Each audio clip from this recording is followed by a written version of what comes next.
Hello and welcome to a marvelous episode of the Creative Differences podcast. Do you see what I did there? Yes, you do. I'm Dallas, and I've been thinking about Nebula since episode 2 of What If came out. Woo. Hi, I'm Gabby, and I cannot watch that. I will be too sad, so no. I feel like you could watch some episodes of it at least, Gabby.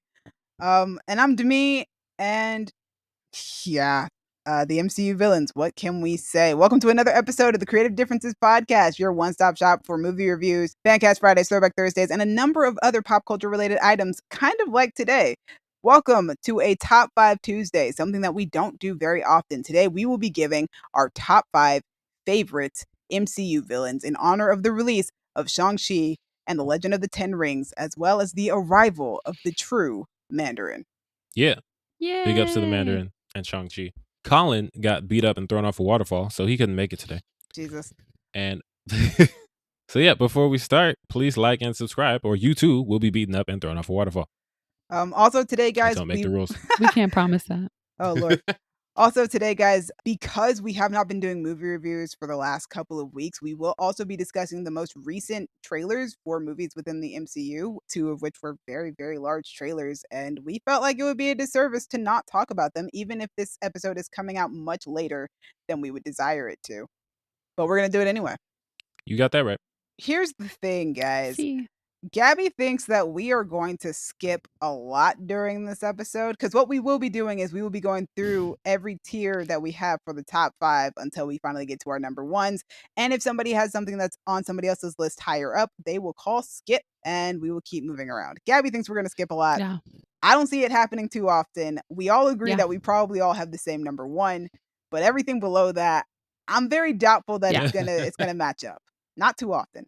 I know for sure Dallas is going to skip my number 5. I Like, I just guess feel like we will it's see about going to that. happen. We'll find out, but like I I don't know. feel I like mean, we might match maybe. up on Gabby knows me certain pretty well. numbers, but I don't know if we're gonna skip a lot.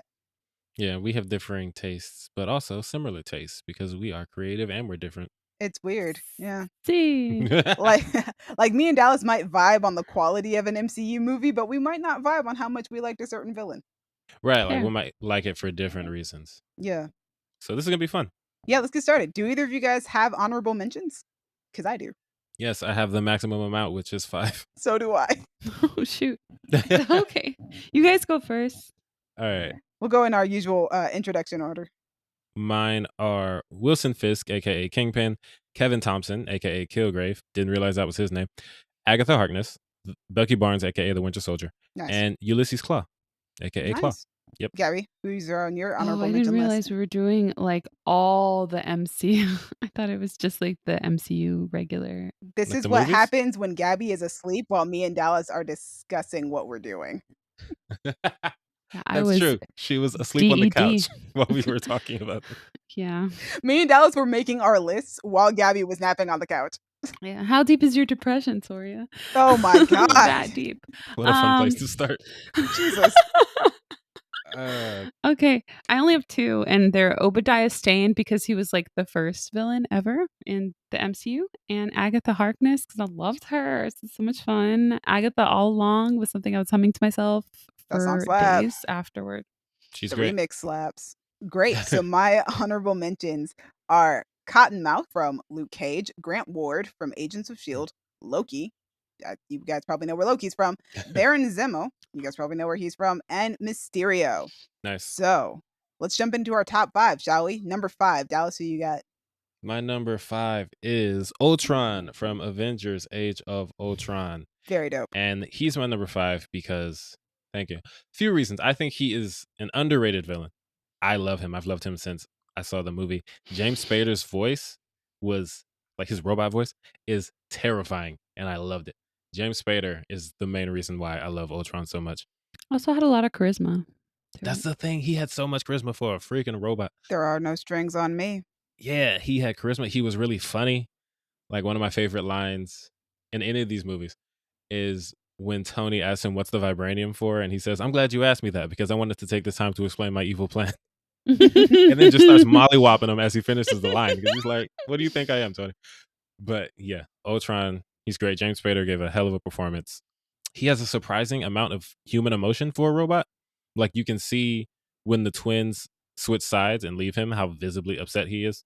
Like even when he has not Scarlett, Natasha hostage, and he's like, I wanted to show someone because I don't have anyone else because, you know, basically my kids left me.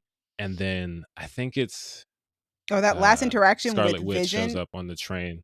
I was saying the Oh, last yeah, that was a interaction great with one too. Vision is one of the greatest scenes in the MCU, I would say. It's really good. It was so good. Ultron, fantastic villain, and what I think is also an underrated movie, but this is not the time for that because this is about just the villains, not the movies. And yes, like he has a bunch of those lines that I'm just like, whoo, spitting bars out here. And he's so much charisma for a robot. And I think part of the reason is also that I don't really like Ultron in the comics. So whenever you take source material and update it in a way that makes me like it more than the original, then you get bonus points from me because I didn't expect to like Ultron at all. Nice. And then James Spader made me like him, especially because of the first scene where we hear his voice when it's just dark. And then And he he's a says creepy hello looking and Jarvis robot. comes in. Oh, And that the way one. he's talking to Jarvis, so unsettling because he's putting things together and you see he's turning immediately bad. And Jarvis is terrified and the audience is terrified. And then he murks Jarvis and that was sad.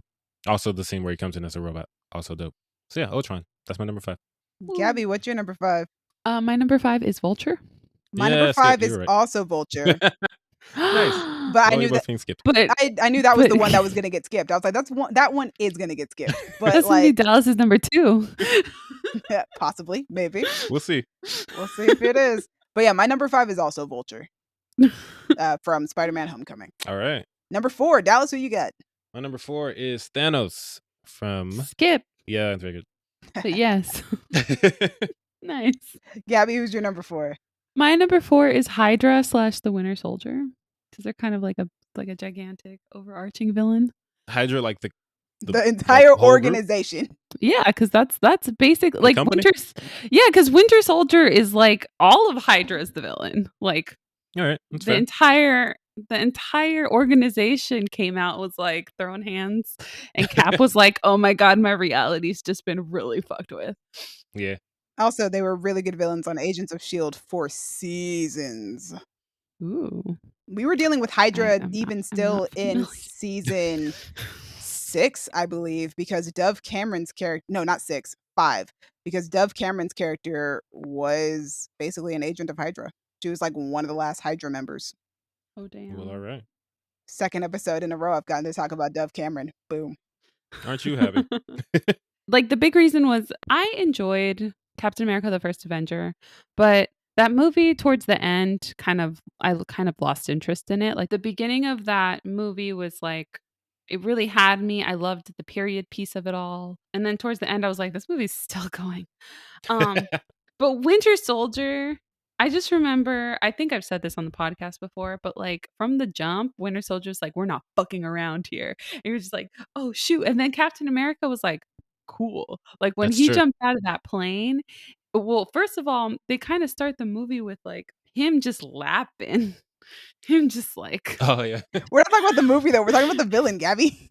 no, I know, but like my point is that like it was such a great villain, or like Hydra itself, and having infiltrated like Shield in the way that it did was such a good move, and like it turned like it turned Cap's world upside down. It turned the entire MCU upside down. It changed the game. Agents of S.H.I.E.L.D., if you talk to people who watched Agents of S.H.I.E.L.D. religiously like I did, and especially in the first season, everybody will tell you that once Winter Soldier came out, that was the turning point for Agents of S.H.I.E.L.D. Like, the show had been, like, pretty good up until that point, but once the Winter Soldier came out and the Hydra reveal was done, the show was another level. It was amazing after that.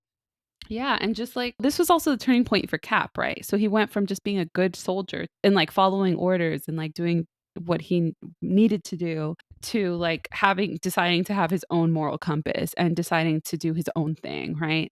And really becoming more of a leader. And so that's why I feel like Hydra is a good villain. Like just the overarching organization. I concur. Also, when Cap threw that big ass frisbee at Bucky on the roof and he just turns around and catches it. Bam. Ooh, Yo. That's yo. that's a top 10 MCU movement right there. Dude. I'm like, oh. Dude, Who this the nigga hell did they is got show that butter. in Bucky? the trailer? They did. They did. I remember that messed with me. Oh my god. It was so dope. They like this whole the way he comes in when he's trying to kill Nick Fury. Spoiler alert, guys. There will be spoilers throughout this episode. Blows up the freaking truck. Everything he did. Just terrifying. He was so dope.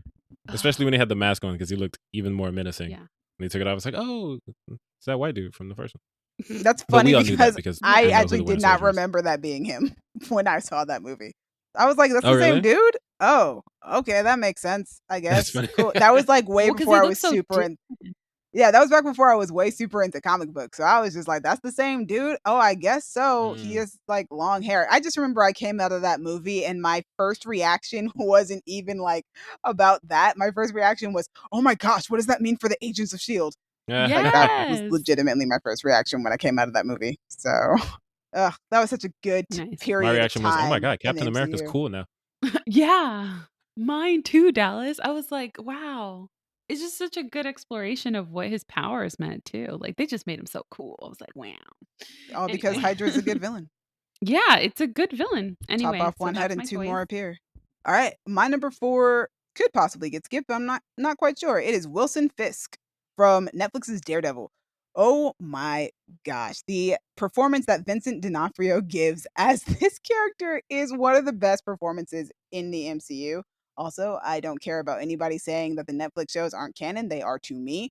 Also, after that, it might be canon after Spider-Man No Way Home comes out. We'll find out. True. But yeah, he's so menacing. And I love the backstory that they give for him.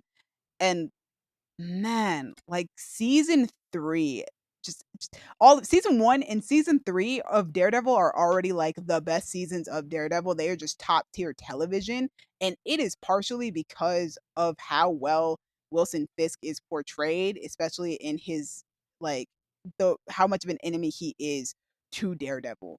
There is a monologue at the end of season 1 that he does, towards the end of season 1 that he does, that I actually memorized for an acting workshop that I had to do in university. Nice. He's just so good, man. He's just such a good character. He's really violent, but also like strangely has a heart. And there's just like such a great balance with him, I think. And the performance behind it, like I said, is just phenomenal. And I kind of hope that one day we can see him go up against Tom Holland's Spider-Man, because that would just be such a good matchup, in my opinion. A lot of that goes to the great writing and the great acting of that character. So my number 4 is Wilson Fisk. Also, speaking of him going up against Spider-Man, well, before we get to number 3, this is another character that I did not like before, because Kingpin is a big part of the Spider-Man animated series in the 90s. Nice. He goes up against him a lot, and I Yeah. hated that dude. He was just like, Why? he was so annoying. The way that D'Onofrio plays him is not at all how they played him in that cartoon. He's basically just a pompous rich guy with this Oh. annoying rich guy voice. And of course, he's strong, but yeah, he's just a big, bald, looks like a giant buff baby. And just the way that D'Onofrio plays him is way more menacing and more compelling. And he kills a guy with a car door, which was terrifying. That Oh my was gosh. horrifying. That stays on Yes. my mind. I was thinking about that as I was talking about the character. Yeah, that's Dude, insane. I was thinking about that as we were introducing villains. I was like, ooh, the car door. He's so good. But yes, I say all that to say, I do want to see this great version of Kingpin go up against Spider-Man, because I grew up thinking that Kingpin was primarily a Spider-Man villain because he was always in that show. I didn't realize that he had ties to Daredevil until that weird movie came out with Ben Affleck. Shout out to Michael Clark Duncan, because he was great. Yeah. I do want to say 2 highlight scenes for me. I already mentioned the monologue that he has, which is the Good Samaritan monologue is what I call it. Mm. But also, I think probably his final confrontation with Daredevil at the end of season 3, when Daredevil basically is like doing his victory screaming in his face. There's also one scene that he has with Deborah Ann Woll, her Karen Page, in season 3, where the two of them are just kind of sitting down and talking at a table. And there is so much tension in that scene. And both of them are just, I already knew Deborah Ann Woll was a fantastic actress, but seeing her and D'Onofrio just go up against each other in that scene, like no fighting was necessary. Just Yeah. them at that table talking was enough. So good. That's why he's my number 4. But yes, number 3. Dallas, who is your number 3? Number 3 is Adrian Toomes, aka the Vulture from Spider-Man Homecoming. Let's go. Vulture is Yes. dope. such an upgrade from the comic books. Right. Dude. That's the whole, like, so They- much of this episode so far is just upgrades from source material for me. They took a 'Cause Vulture silly ass sucked in villain. he's like the worst Spider-Man villain. It's And they like made him so dope. It's like Polka Dot Man. Aw. It's like you took something silly and you made it like good. Well, here's the thing. I've read like the first ever comic with Spider-Man and Vulture in it. So I don't really mind the way that Vulture is portrayed in the comics because, back then comics were kind of silly. Yes. And Spider-Man was portrayed as the everyman, and it worked for a time when these comics were coming out in like the 60s. But yeah, this portrayal of Vulture, I dig it so much. It's so cool. And it still fits into that everyman theme that goes into making Spider-Man movies. Yeah. And obviously, yeah, in the 60s, comics were super silly. My issue with Vulture is that he remained lame for the next 30 years. And then finally, Homecoming came out, and now he's dope. But just as far as the character, Michael Keaton gave so it a good. fantastic performance. That scene in the car where he figures out who Peter is. I could go on spectacular for a while about that scene. Like, I Dude, literally just started thinking about it as soon as you started It's talking. so good. That scene is so good. It also has one of my favorite It's so directing good. choices in that movie because of when they're talking. The light? The red light, and then when he realizes that Peter is Spider-Man and it turns green. Yeah, Oh, it's so good. green. Dude. Oh, they must have had a field day planning that. They must have had so much fun. Like, could you It's so imagine good. sitting around a table just discussing how you're gonna put that together? This is what directors do, and it's so great.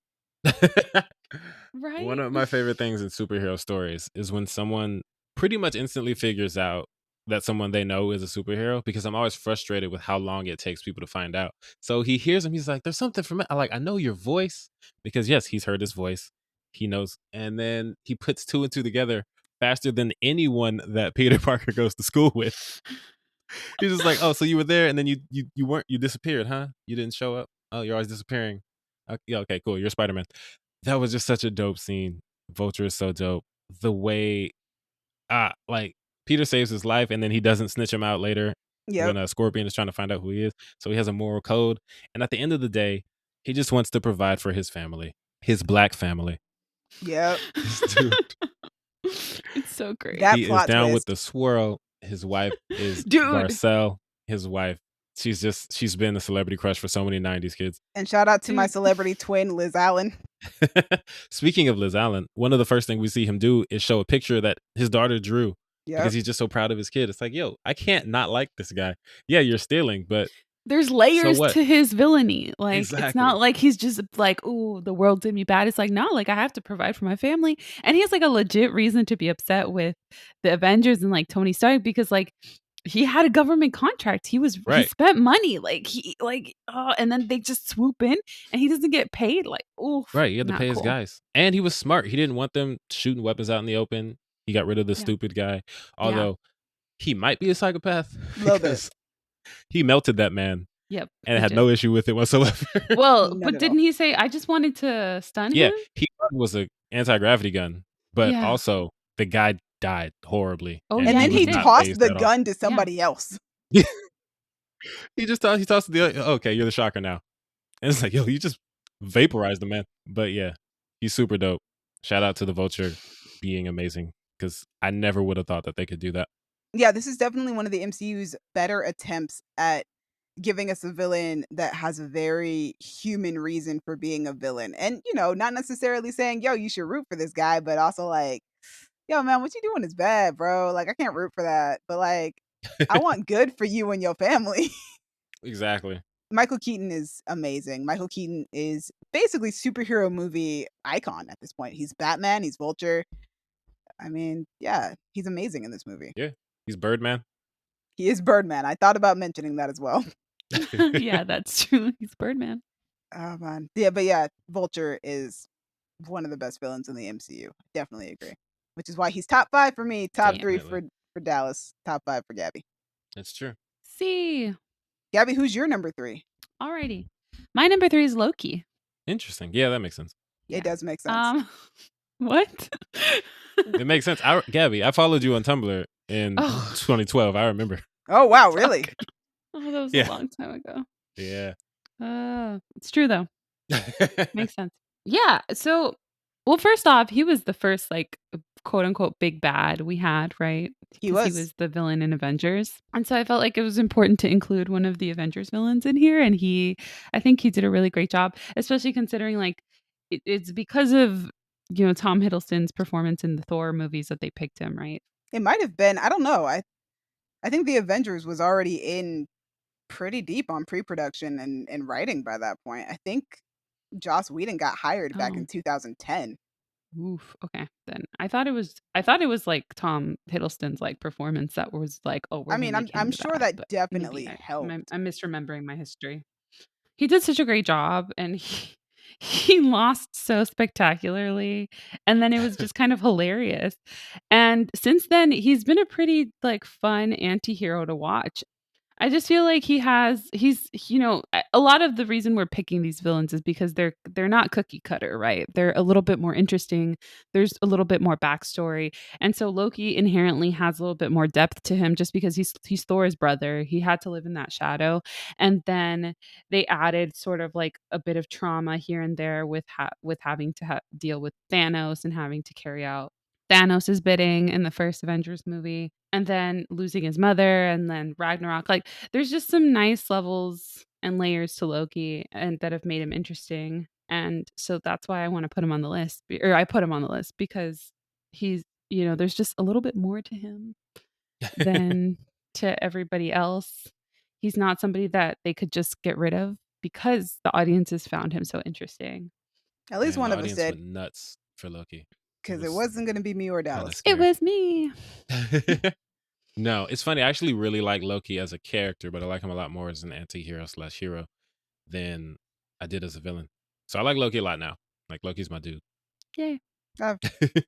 Yeah. All right, my number 3 is a very, very recent villain. Speaking of Loki, my number 3 is He Who Remains, played by I Jonathan figured. Majors, who appeared in Loki, the Disney Plus TV series. Listen, man, this man had one episode and he upstaged everybody. Just oh my gosh, Jonathan Majors' performance as He Who Remains, immediately I was like, you jump to the top of this list. I cannot get over how good of a performance it was. It was great. I love just in the span of one episode, you just get the vibe of how dangerous his other variants are, but also like how insane, how mad this man has become at the end of time trying to keep the sacred timeline in check. Also just like how old he is, but also there's a chaotic youth to him as well. It's such a beautiful performance in my opinion, and it's such an interesting character, and it's a character that we're probably not going to see much more of. We will see different versions of the character who will also be villains and probably will be much worse than this character, and I Right. cannot wait to see what Jonathan Major does with those versions of this person, specifically Kang the Conqueror. But like, man, for one episode, God, what an impact. What an impression. That was just an hour-long episode. He had an hour in the MCU compared to a number of other people who have been in the MCU, and he made such an impact, and it was so good. So yeah, immediately he had to be on my list as my number 3 because I'm just so intrigued and so interested as to where this is going and what he did with that performance. So yeah, my number 3 is He Who Remains. I feel it. He was dope. He's so good. Number 2, Dallas, who you got? My number 2 is Cornell Stokes, aka Cottonmouth from Woo! Luke Cage. I figured you would Oh, put him nice. on there, which is why he was on my Yes. honorable mentions. Yeah. First things first. Shout out to Mahershala Ali. Woo! Smoothest dude Blade. to ever play a Marvel villain. And now he's going to be Blade. He was so good Oof. that they brought him So back to play a exciting. hero. This man has a photo of Biggie in his office. That's one of my favorite That's enough to get shots. you on the top 5. Like, It was really good. That was terrifying, but great. it was a great shot. But yeah, like a Marvel villain with a Biggie photo in his office. I never thought we'd see that. Put this man on the Hall of Fame. It is widely agreed that Luke Cage takes a decline in Cottonmouth's absence because Yeah. as dope as I think the show is overall, Cottonmouth was such a big part of why it was great. And So then good. when you get rid of him and you place him with Diamondback, it's just Not the same. Not as good. Yeah, those He first was 6 episodes, 6 he or was one of the 7 best parts of episodes the show. were just, man. Yeah, And then also his, they were like, fantastic. his back and forth with Alfred Woodard as well was just really good. Yeah, it was really good until that last scene. I And then mean, I hated that it was so much. still really good, you know, it The just back and was forth not was what really we good. wanted. Just like where it ended, I was really, guys. That's what we're doing here. It was such a surprise, That though. made me mad. Yeah, they definitely did a job of subverting expectation. I did not expect that to be how he went out, but Man, he was hyped up so man, much in the trailer, and then for that to be, like, the mid-season, not even the end of the season, the mid-season, right, wild. killed that nigga with a mic stand. Like, come Whew, on, you know That I and was was it gonna was go rude. out like that. brutal. It was punk ass Netflix. Anyway, also I'm pretty sure Cottonmouth punches a man to death, He might have. which is insane to me because I spent the next couple episodes wondering, does he have superpowers? Or is he No. just that gangster? Like he's just that gangster. He doesn't have superpowers. He's a human man who punched a guy to death. That is an That's insane sentence. Having consumed as much true crime as I Oh have, no. it is not as hard as you would think. Goodness gracious, Gabby, that is not where I wanted oh, to take this. boy. Anyway, yeah, Mahershala Ali Let's just talk about gives fake a crime, not true crime. yeah. Fictional crime. Mahershala Ali gives such a fantastic performance as Cottonmouth, especially because, man, Cottonmouth is such a gangster, dude, He really is. with a dope club. Dope club, great performance. Like from the smooth, like when he's sitting in the barber chair talking about how Luke Cage got more jobs than a Jamaican, to the angry scenes when he's yelling at that guy, my name is not Cottonmouth. Like everything in between. Just fantastic performance, fantastic character. They should not have killed him off the way they did. They should not have. That was whack. But the character's great. So that's my number 2. Gabby, what you got for number 2? My number 2 is Thanos. Nice. And the main reason is because he accomplished his task. Yeah. So did He won. he Zemo. accomplished what he set out to do. Yeah, but he got caught. Like, Hold on, wait a minute. But Thanos' plan does not Like- work Like Thanos without won in a very Zemo. different way. I guess, but like at the end of the day, he murked half the Avengers. Like he got Yeah, rid of them. half of They everyone. were gone. They had to go back in time to fix what he did. Like it was a whole thing. Like he Yeah. won. So I had He to give it to won. him. He also was a gigantic buildup for years, and He was. it kind of delivered. Like just It like the definitely delivered. Avengers, the Avengers. I was like, there's no way they're gonna like make a good movie that they've been building it up for too long. And then you watch the Avengers, and you're like, wow, this is solid. I like this. Yo, And Infinity then War Thanos is just like, definitely well, up how there, do you bro. make him terrifying? And then just the performance too. It wasn't. You could tell he's like mad, but like he firmly believes in what he's doing, right? Yeah. It's almost not even malice. Like he No. believes in this thing so strongly that he's just gonna do it. His beliefs are wrong, but you know. They're wrong. It's messed up, but you can tell like there's like no anger behind it. There's just like, I know this needs to be done and I'm going to do it. And it's like, dude, like, no, just like double the resource. Like there are other ways. And he accomplished it. And people lost their minds, right? But it's just like, well, if you'd read the Infinity Gauntlet, you knew what happened. I mean, yeah, I've like, read it. This is gonna happen. This was well, what's gonna happen. But like people were still like shocked. No, I was shocked too because for me, once the movie started out not actually being anything like Infinity Gauntlet at all, that was like, all right, maybe they Yeah. won't do it then. Like, because in the Infinity Gauntlet comic, it happens within the first like couple of issues. So, like, it's almost immediate that like half the population of the universe is gone. This movie waits until the end and then does it. And it's still shocking. Yeah. I knew they were going to, I was just like, but the only way, like, because we knew there was going to be a part 2, right? And I Well, was like, no, oh, so they're not going to end really. it when everybody disappears. At that point, Feige had lied to us, because you did, Feige, you lied to us, because he said that the 4th Avengers movie would no longer be a part 2 to Infinity War. It would be a standalone Avengers movie. I remember specifically didn't when believe he But they said had that. originally called it Listen, Infinity Feige War had Part never 1 and Part 2. So lied I was straight like, he's out lying. before. Well, no, that was when I was it like, first this nigga's came lying. out. They were like, oh yeah, Infinity War Part 1 and Yeah. Part 2. We're changing the name of the second one because it's no longer a Part 2. That's what they said. They Right. lied. And But I was yeah. like, they're lying.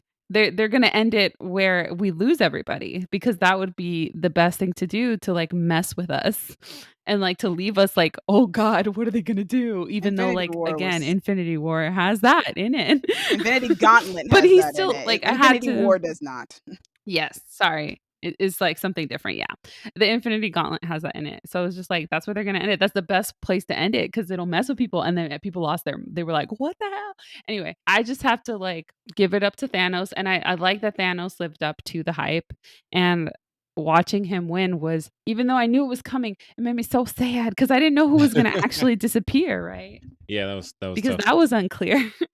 But like, I knew someone was gonna disappear. Yeah, I gotta say my one disappointment outside of just not going with Infinity Gauntlet, the comic, I was so excited for them to do that comic and they didn't really do it. But one of my disappointments was that Death is not in it. And oh my gosh, that's one Oh of yeah. like, I love the Yeah. Death and Thanos relationship. So I was slightly disappointed that that wasn't in the movie. But, like, how are they gonna explain that to children is the thing, is, like, He they fell and, in love like, with then Death, you would so he have was all gonna the kill a bunch of people to impress Death. That's literally what the comic is. You don't have to explain that to children. He's in love. well, People do crazy things yeah, when but, they're in love. yeah, I know. It's just, like but also they hadn't introduced Death. There was gonna be a lot of things that they had to do. Like, I could s I I was mean, wondering how they were gonna do it. I wish they had introduced Death, though, and I wish that Death had been part of the part of the film, but yeah, no, that was like yeah, that was one a of my bummer. disappointments about that. That But was a bummer. also, number two, crazy to think that this entire saga started just because Joss Whedon thought it'll be cool if I just put Thanos in the end credit scene. I don't know if Marvel will ever do anything with him, but because I put him in here, I Wild! hope they do, and they did. Oh, Kevin Boy, Feige was did like, they. "This is my moment. Let's go." Feige was like, "All right, I'm gonna take Sorry. advantage of this. We're gonna go all the Uh, way in." Yeah. and they did. Also, But they let man, us forget about, Thanos for a second there. No, they Like, they didn't, like, didn't. fully They kept yeah. bringing up Some Infinity did. Stones. They didn't really make us forget. I mean, like they showed him. He was like sitting in a chair, Skyping Ronan or whatever. He That's didn't do a true. lot. But, I wouldn't say like, that you forgot about after Thanos. He was always sort of there. Like I said, they were showing Infinity Stones almost every other movie after that. that's true, the Infinity Stones, but, like, I meant, like, Thanos himself because we got him at the end of Avengers, and then we got him in Guardians. that's true. We saw him in Guardians, and then we didn't really see him again after that, but I we But did have promise the no, also, stones, you're I right. promise You're nobody right, you're forgot that right. dude. I forgot but about the also, stones. not everyone reads comic books who watches MCU movies. So That's if you true. know who Thanos is, then you probably see all the Infinity Stones as a reference to Thanos. Otherwise, you just think of them as rocks Yeah. because not everyone knows that Thanos is so tied to the stones. They would have to know something about the character. But Some people just watch the movies. they were also giving Tony premonitions in Avengers movies. Like, yo, I gotta protect the world because something big is coming. That something big was Thanos, and we knew that it was.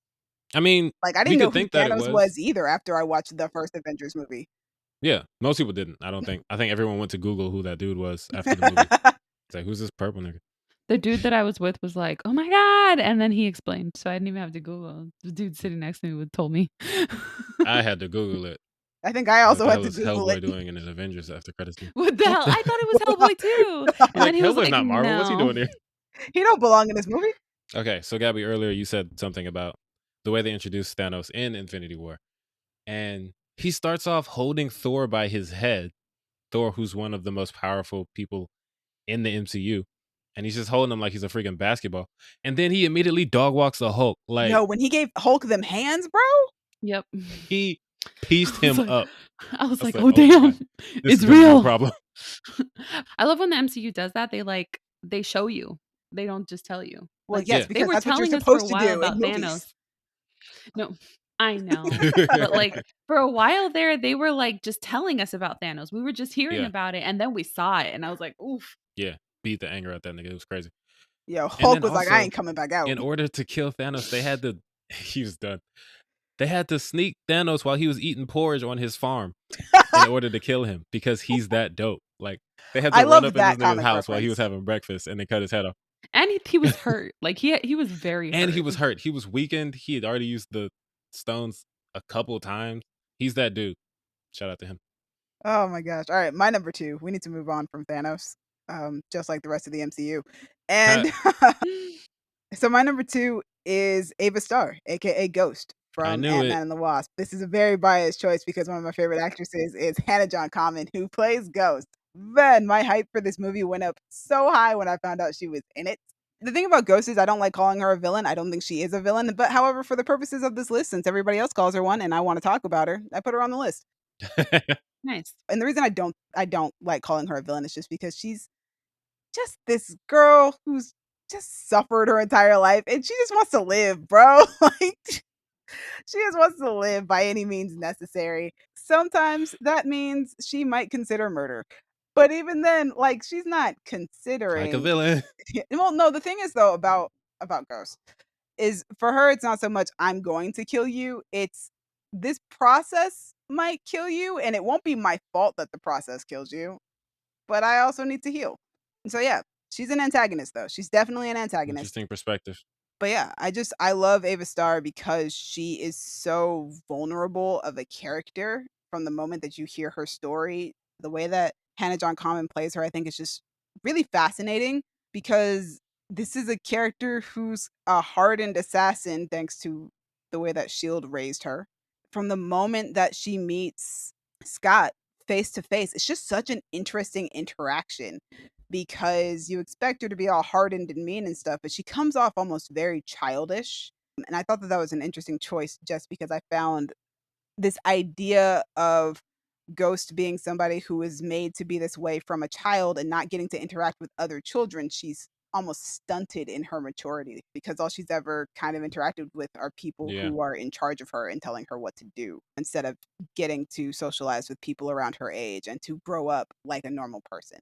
And that's not something that the movie really dives in on, but I just thought that the layers that Hannah brought to the character who otherwise could have just been a really bland, I'm angry all the time assassin, she just made it so much better and so much more interesting because she played it differently than most people probably would have.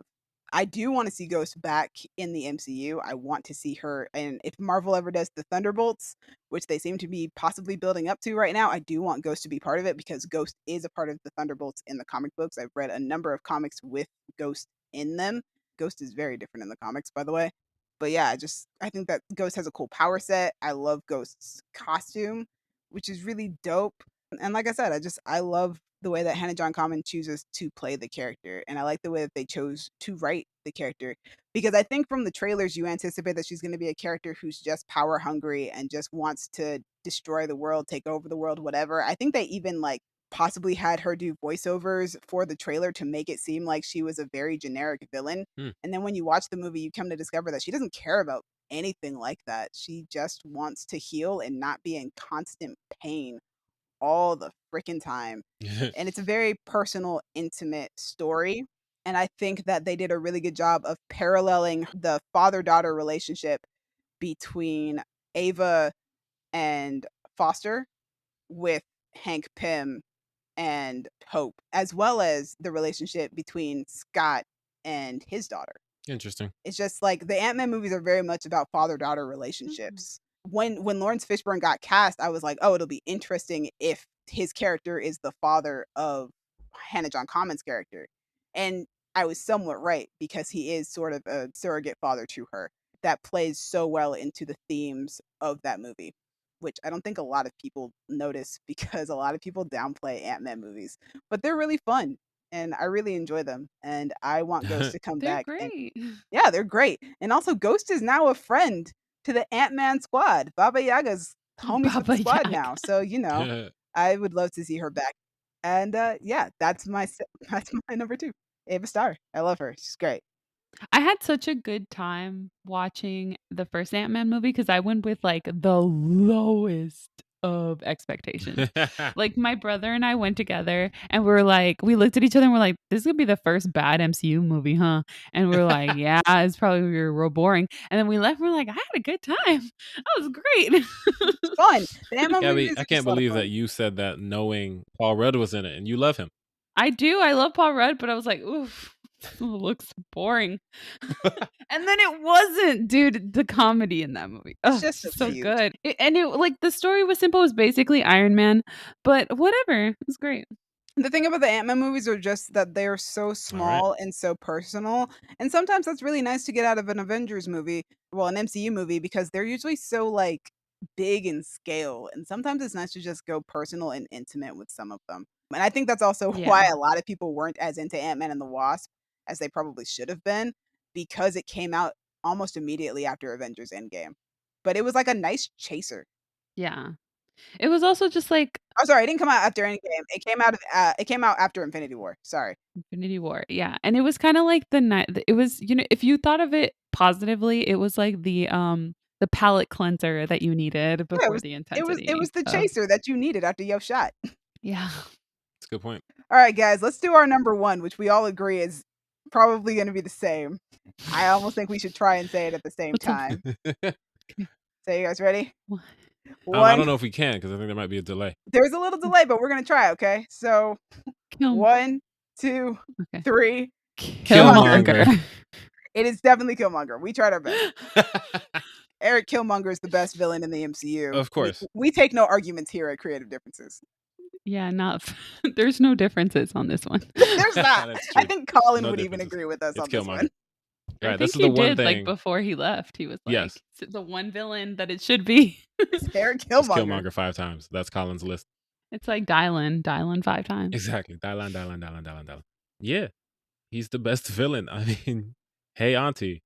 That line is so dope. It's just Hey, auntie had me rolling every time. I was like, yo. his whole He turned Wakabi, man. punk ass Wakabi. Corrupt a man's heart with a gift. That's how you find out who you're dealing with. That's true. Like, his whole thing is, yo, black people are suffering. We should stop that. I can't disagree with this, man. I can That's disagree such with a his good methods, idea. but Yeah, I do not disagree he's with what right. he's talking about. And then he, like, his point, like, he still kind of won because in the end, what did the king decide to do? Yeah, go help the black people as they should. What I really love about Black Panther, which a lot of people don't necessarily point out, is that Nakia is actually the one who points that out first, in that Killmonger is just the demonstration and example of her point, and he just drives it home. Yeah. Also, he takes it in a much more violent way, because I feel like Killmonger is a mix of Nakia's point and Wakabi's point. Because Wakabi is like, we can go out there and make the world what we want it to be, and Nakia is like, we can go out there and help our people. And Killmonger is like, we can go out there and help our people by murking the rest of these niggas. So, well, it's extreme. It's like reasonable. It's a range, right? It's from reasonable to extremist, right?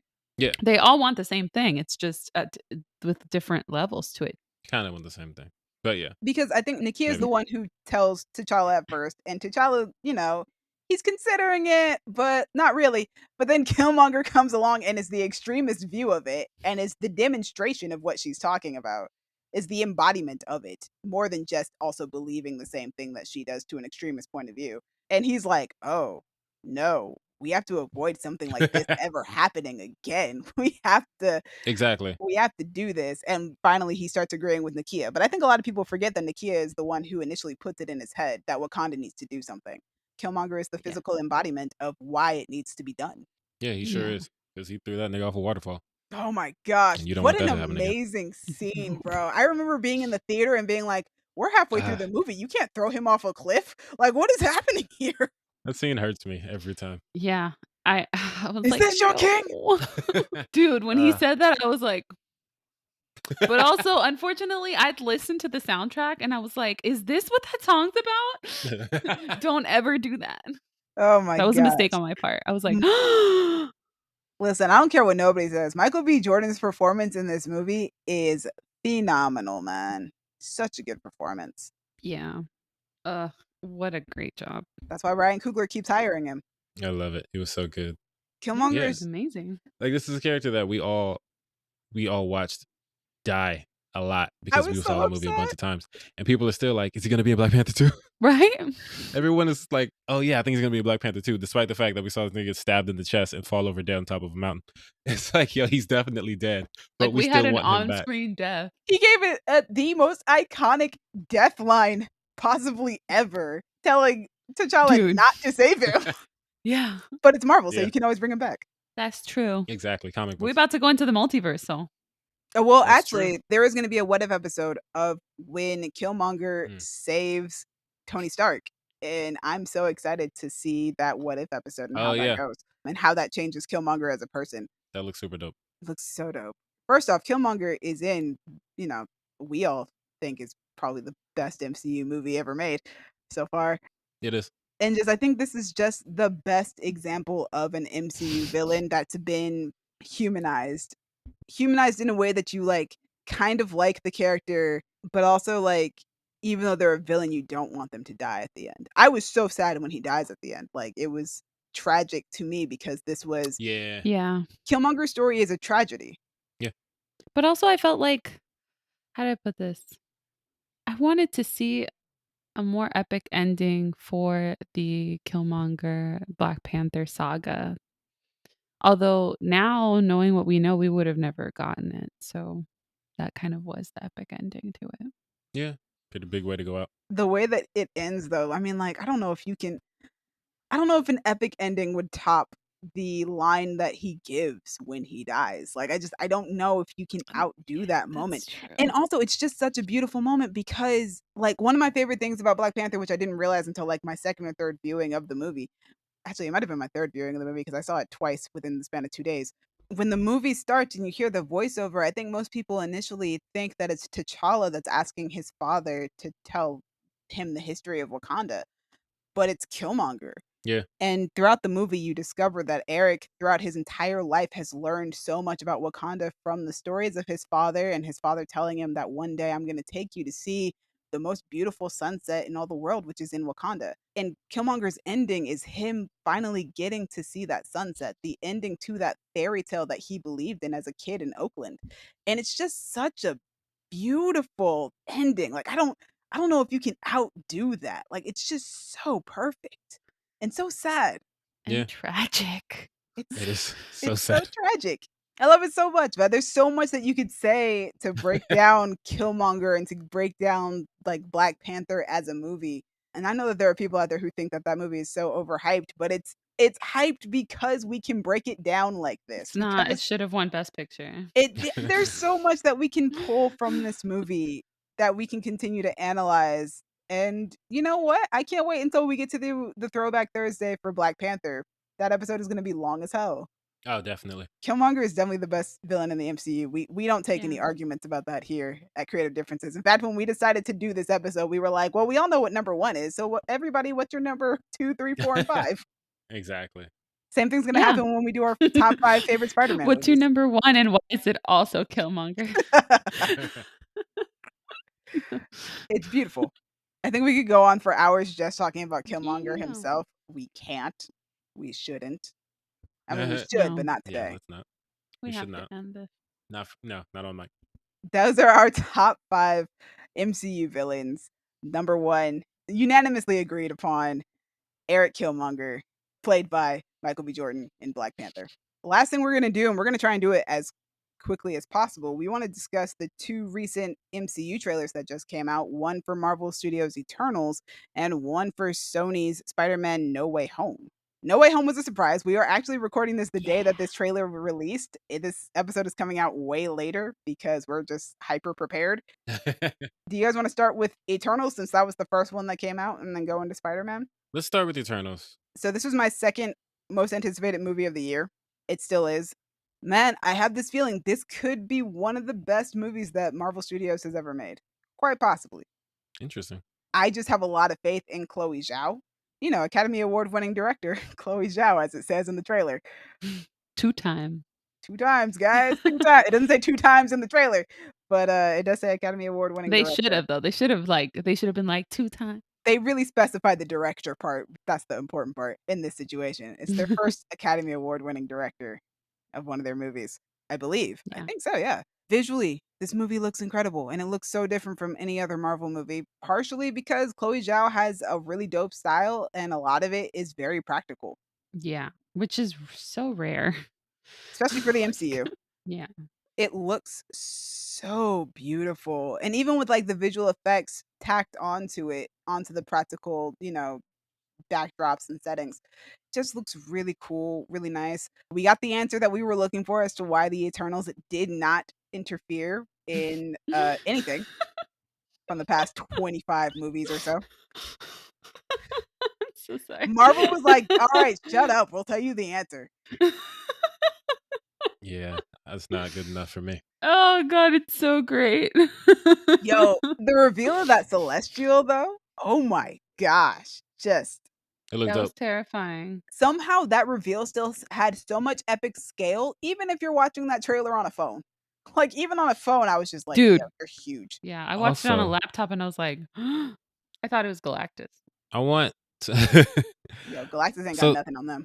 part of the reason that the answer wasn't good enough for me as to why they didn't interfere is because what did they say? We don't interfere unless deviants are Or involved. involved, yeah. Yeah. So in the comics, Thanos is a deviant, He's actually an and I get that Eternal they with deviant genetics. He is not actually a deviant, from what I understand. he's an eternal deviant, which is like kudos to them for not saying that in the MCU because then that would obviously contradict everything.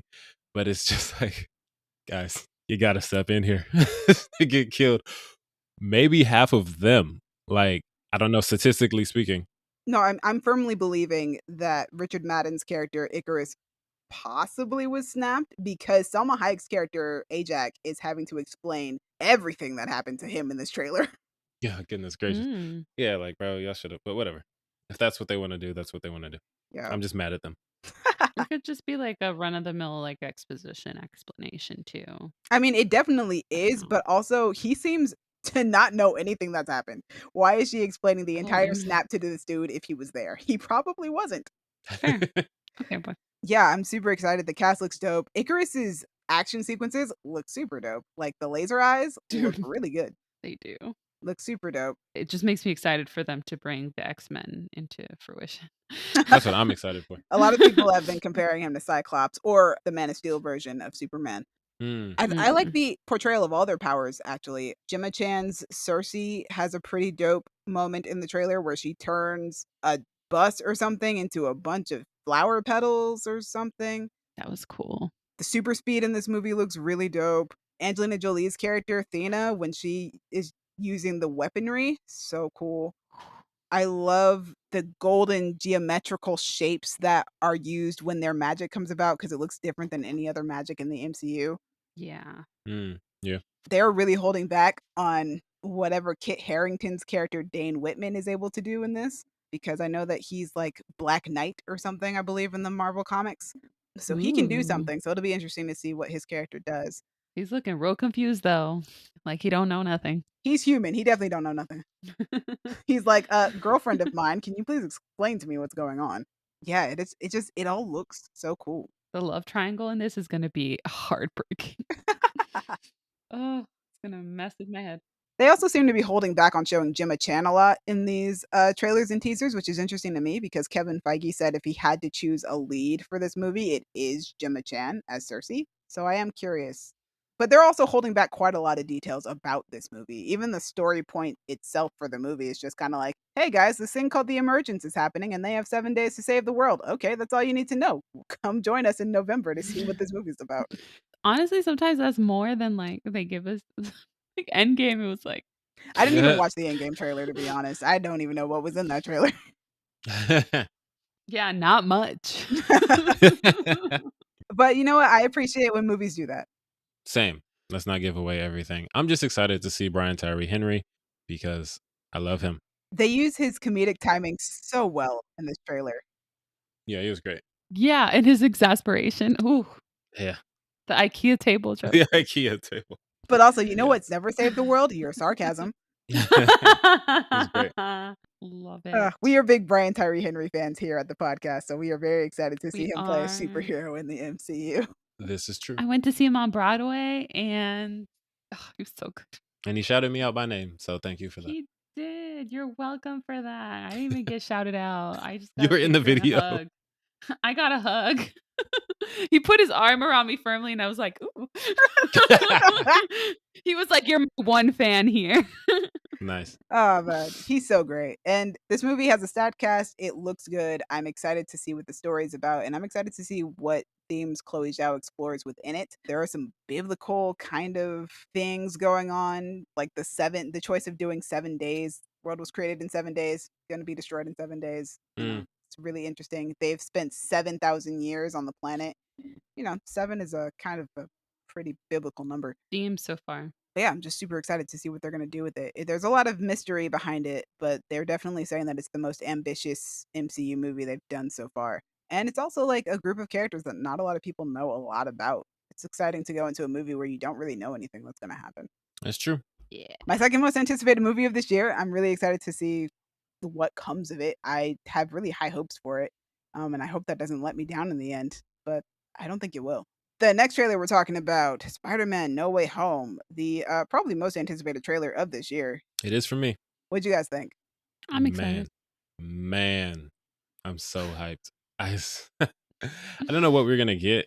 Yeah. Because, you know, every rumor has been spread about every Spider-Man character ever being in this movie.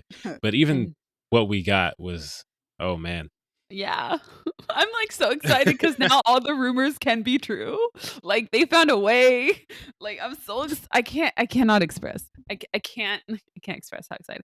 Like at the end of the trailer, I said like fuck so loud my boyfriend came into the room, was concerned. He was like, "Are you okay?" And I was like, "The Spider-Man trailer." The Spider-Man trailer. Yeah, this trailer was so anticipated that I think the text that I got from a friend was, "The trailer is out," and I knew which trailer they were talking about. Of course. Also then I sent a message into the group chat that said, "Red alert, we got a trailer." And so what do you call it? The trailer, like they sent it to me on Instagram and it was only like 11 minutes. And I sent it also to the group. Yes, But like on I got on two the different Instas. group chats, both of you sending the trailer. It's like, oh, this is gonna be a good day. But yeah, Alfred Molina still got it. I watched it on my TV because it deserved it. Yeah, I watched it on my computer because it deserved it. Yeah, usually I watch trailers on my phone, but I was like, nah, we're doing it on the computer. Oh. It's out right now. Let's go. Yeah, Alfred Molina at the end of that trailer, man. Dude, oh, did I tell you he goes to the same Trader Joe's that I do when I'm in like La Cañada? Yeah. I think so. Oh my gosh. It's Like, gonna so we're be neighbors. No. Casually neighbors. I'm so excited because there's just so much stuff. We've got the lightning bolt that strikes at some point in the trailer, which is definitely Electro, which we know is going to be in the movie. It's Jamie Foxx. We see Alfred Molina at the end of the trailer, which we knew because that was mentioned. There is also a Green Goblin bomb in this trailer. Yeah. Yo, if we get Willem Dafoe, I'll die. I'll just expire right then and there. That'd be amazing. Or the other guy, what's his name? James Timothy Franco? Yeah. Yeah, I don't think it'll be James Franco, fam. Somebody was trying to figure out if Daredevil is the one who's at the beginning of the trailer in the police station with Peter based on arm hair, and I was like, that's a stretch, but I'm still hoping that it's Daredevil. What? All right. I don't know. If we're theorizing based on arm hair, I think we should relax a little bit, guys. Yeah, we need to chill. Yo, there's been no Why am I including chill myself this in that? entire No. time. No chill. That's true. No one's gonna chill when it comes to Marvel trailers, especially this one because everyone has been announced or And because it rumored. leaked too. Yeah. Yeah, that leak was bad from what I heard. Was Green Goblin one of the No, rumors? it wasn't. It was from before? well, it was a rumor. I didn't think so. It was definitely a rumor. No, because people asked Willem Dafoe recently if he was in the Spider-Man movie. Okay. What do you say? What do you say? I don't remember what his quote was, but it definitely was something that obviously wasn't said no. necessarily a no, but it like definitely kind of skirted around the answer a little bit. You just laughed like the Green Goblin and ran out the room. he brought out a mirror. A lot of people have just been speculating, so you know. Oh yeah, I feel it. The Doctor Strange thing, I'm super happy because Spider-Man and Doctor Strange interact a lot in their cartoons and stuff. But also, the spell that they're doing is interesting because there's a storyline. I wish I knew what it was called, but it's a very infamous storyline in Spider-Man comics where everyone finds out who he is and he makes a deal with Mephisto. Ooh, of course it's Mephisto. Yeah, this is also a situation in which Aunt May has been shot and she's gonna die. But this isn't Marissa Tomei Aunt May. This is like probably about to die anyway of natural causes Aunt May. And sorry, Peter wants to make a deal with Mephisto to save her, basically. And what it would do is save her and then return his secret identity to him. But he would have to give up his marriage to Mary Jane because in this point, I've heard of married. this storyline. Yeah. And everyone hates it because it's a stupid thing to do because you're giving up your entire future with your wife, which is probably going to be decades, for Aunt May to get, let's say, 5 a few years more away? weeks of her natural lifespan. Yeah. You said a few weeks? 5 years at least. It's like, yo, A few more weeks. That's rude. it's like, I don't know. You guys don't know what Aunt May looks like in these I comics. do She's know. so old. I know. But I It's also dog. get it. Dog, she's not gonna make it. Just, Like, I'm sorry. but it's also just like it's his only motherly figure. He already lost his mama. Like, Yeah, but MJ Like, could be the She's mother so of his children. old, fam. that's Right, true. this is your wife. Like, Your she's the marriage. greatest good you are ever gonna get. Very good. But yeah, everyone hates that storyline, Uh. and it's just interesting because I was like, "Oh, is this a reference to that?" I was like, "Oh my god, is Mephisto about to pop up?" I bet he doesn't. But yeah, so I it's bet he like, doesn't. MJ, if this goes through, MJ will forget about possibly her relationship with Peter. But I think it works better in this context yeah, because and at least that's they're only teenagers and they're just dating. So, like, they just hooked up, so it's fine. But yeah. He could win her back. So it's exactly. like Like, He has a there's more time. palatable version of that storyline. But I was like, okay, I see what y'all are doing. Y'all making references to stuff that people hate. Look at you. I will say this. I was kind of hoping Doctor Strange would be more of a cameo and less of like a co-star in this movie, only because of the number of people who are constantly complaining about Spider-Man never having a movie to himself in the MCU. That's true. But like that doesn't mean it's going to be a lesser movie, and I'm really excited about it. Also, for Yeah. some reason, I No. seem to like Doctor Strange more in everybody else's movies but his own apparently. Same. For real. That could change with Doctor Strange and Multiverse of Madness. I think it will. This one looks wild, bro. And I'm just excited because we all came out of Far From Home, which was our first ever movie review for this podcast. We That's were true. all very excited when we came out of that movie about what the ramifications of that end scene could be. And now we're actually finally going to get to see the ramifications of that end Yeah. cut scene. That's But true. it's also not going in the direction that I thought it was going to go. I thought we were going to go for a very grounded sort of route, but I guess once they put Stephen Strange in it, I should have known that something crazy was going to happen and that magic would be far more involved than I actually anticipated. I wasn't expecting Peter to be like, "Hey, man, make everybody forget that I'm Spider-Man." That's definitely not part of the story that I thought was going to happen, but that appears to be the case here. Yeah. Also, the storyline is called One More Day for all of the people who are trying to remember, like me. Spider-Man, One More Aw. Day. Also, I'm surprised this nigga's still going to high school, like with everyone. Like, bro, you're Spider-Man. Go to get homeschooled or something. Yeah. Just walking through the hallways, like everyone knows, and you're an alleged murderer. Yeah, people think you're a criminal, bro. They think you're a terrorist. They think you killed Mysterio. You're just going to homeroom like it's normal. Yep. That mess. Yeah. That was like, what? But yeah, we'll see what happens. Yeah, I'm saying though, if Daredevil actually is his lawyer, I'm a freak, bro. I think I'll freak That'd out be amazing. more about Daredevil being in this movie than I will about if Tobey Maguire and Andrew Garfield show up in this movie. I'll be like, "Yo, Daredevil's here. We did it." We Yeah. did That's true. it. And then there might be room for a Daredevil movie at that point. That would be cool. I would love it. Unless they just make it like a cameo. I'll be sad if it's just a cameo. I want a triple Guess we'll red see. movie where it's Spider-Man, Daredevil, and Deadpool. I would watch that so many times. I know Yeah. you would. Same. It's gonna be a wild ride. I do like the opening of the trailer where it's him and MJ lying on the roof and just chilling and him just trying to escape from the world around him. It just feels so much like the teenage aspect of that movie that most of us on this podcast, if not all of us, have really enjoyed out of these Spider-Man films. Yeah. It feels Yeah. like a teen movie from the early 2000s. I dig it. And then there's gonna be a bunch of magic and buildings falling apart and a multiverse, and it's gonna be very interesting to see them bring the I can't wait. multiverse to the big screen because we've had a Spider-Verse already and they did it perfectly in the animated movie. So They really did. They We'll- did. So we'll let's see what they how this do. goes. with the live action. Give us Miles Morales. Yes. And They already Olivia hinted Octavius. at him. They hinted, but It's we don't true. have him yet. Yo, I got a nephew in this neighborhood. Bring back Donald Glover. Please bring back Donald. Dude, for real. Oh man, I'm so excited. Also, Tom Holland is my favorite Spider-Man. And if this third movie turns out to be good, no offense everybody, but it's gonna be the best Spider-Man trilogy that we've gotten until we get into the Spider-Verse trilogy, and then that one will probably be the best Spider-Man trilogy that we've ever had. I agree. I agree with all that. Yep. But that's it, Yeah. guys. I think that's all we have to talk about. I think we're good. Unless you guys have anything else Yes. to say about this trailer. I said everything I needed to say. It's going to be wild, guys. Wait for our review in December, which will also probably come with a top 5 favorite Spider-Man movie episode. That should be fun. It's going to be Ooh. Spider-Verse at number 1. You know. Yeah, so what's your 2, 3, 4, 5? Exactly. It's going to be like Killmonger was for this one. Oh, man. All right. That one Uh, might have a lot of skips, actually. There's also a far less pool of things to Yeah, choose there's from. not as many. This time we were choosing from But like 40 different characters. exactly. But yeah, Spider-Verse is number one because things are better with black people in them. You can quote me on that. Thank you guys for joining us for this very long episode. It might not be that long once I Yes. edit it, but we'll find out. Hopefully not, but we'll see. Thank you for listening to all of that. As always, thank you, Crown Digital, Brandon, and Aya for putting us on Spotify and Apple Podcasts. Demi, thank you for editing this down because, man, it's long. And putting us on YouTube. Demi and Gabby, thank you for knowing who the best MCU villain is. Oh, you know. Of course it is. Yeah. We about that life. Questions, audience, what do you think of our list? Also, who's your favorite MCU villain and why is it Killmonger?